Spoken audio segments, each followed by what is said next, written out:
a second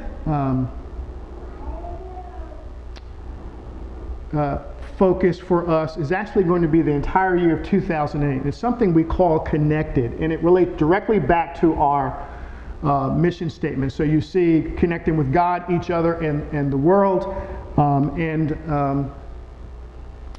We are going to be doing this over the course of, in 3 phases.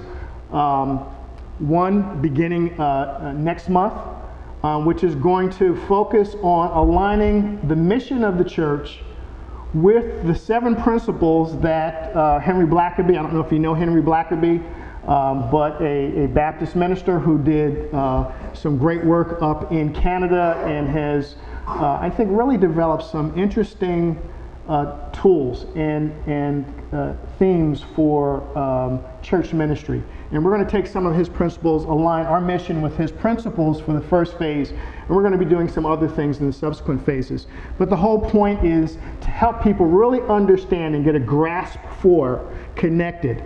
If you think back, and I know that the screen was probably a little busy, there was in one of the segments on one of the earlier slides, and I'm not going to play around with this to back up because I don't know it well enough, this particular device. But there was a segment on the disciple maturity map that said Christ Advocate. The Emotional Healthy Church and the Connected series are both focused on helping people mature in that particular area of their spiritual walk. That's been purposeful, and that's where we're at now, and that's where we expect to be over the course of 2008.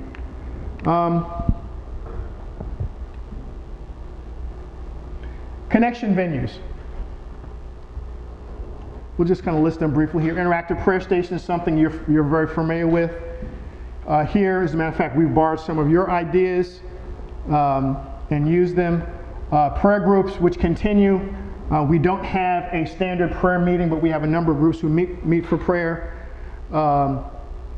We have a life group. That's what we call our small groups. We have a 2-year strategy for life groups. We have about 6 of them operating now. And unlike in the past where we just kind of made it happen, now we're allowing it to evolve as leaders mature and are ready to take on that responsibility. We give them an opportunity to start a group. But we have a 2-year strategy where our desire is that everybody in the church who wants to be in a group will be able to be in a group. Right now we can't offer that, but we're moving in that direction.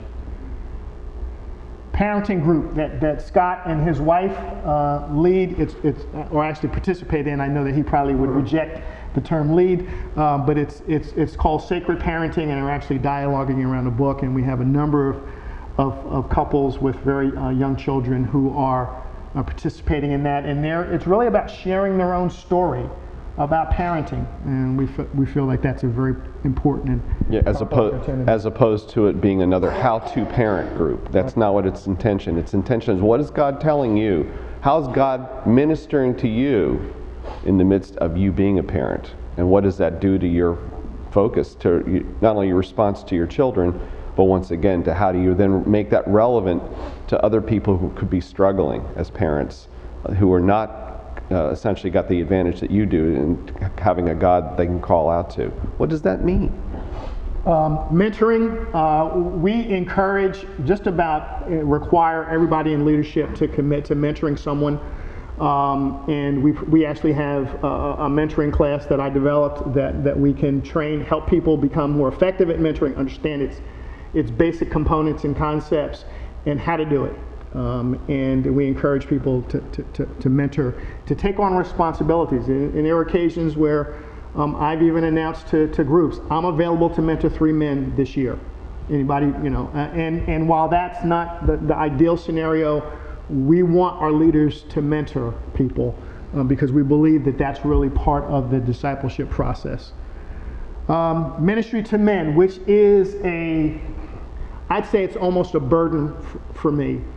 Scott mentioned that one of the criteria that he and his wife Robbie were looking at when they first began considering coming to our church is the engagement of men. This is, from my point of view, a major weakness in the church, that we are trying to combat, because I believe, and I'm not asking you to agree or disagree, I believe as Christian men go, there go the church.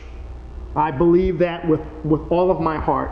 And I can even look back to the 17th century preacher Cotton Mather, who complained of the same issue. It's been a problem in the church. It's not a problem in Judaism. It's not a problem in the Orthodox Church. It's not a problem in Roman. It is a problem in Roman Catholicism. It's not a problem in Islam, but it's a problem in the Western Church. Anyway, I can preach on that, and I'm on the verge of doing that, so I'm not going to do that. That's an issue for me, which is why it's set up. You won't see a bullet point that says ministry to women. They don't need it as much as we do. So ministry to men is a major issue for me, and I think for our church. In the simple church, that's a connection value. It's not part of Burlington Nazarene, except to the extent that Scott and Robbie and Ron King, whom you've already met, who attends our church, he and his wife, are very, very active in the simple church. And this is one of the ways that we want to be able to allow for a certain freedom of people to explore things in the area of what is church and how do we do church without us feeling the need to control it. And so that's something that they're doing. It's an affiliated ministry, if I can call it that, but it's not really under the auspices of the Church of the Nazarene. But anybody who's in the Church of the Nazarene, or any other church for that matter, can get involved in it, and we encourage people, if that's where they're inclined to